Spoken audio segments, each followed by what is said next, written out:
In a world void of animals, plants would embark on a silent evolution, developing unique ways to communicate and adapt. Without animal interactions, plants would enhance their chemical signaling to cooperate with fungi and microorganisms, filling the void of lost pollen carriers.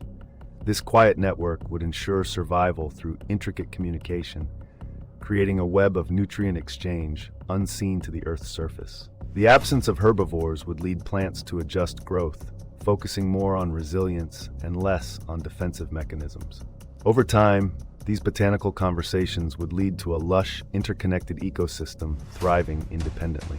This narrative unveils the fascinating adaptability of plants, maintaining balance and resilience in the face of an animal-free existence.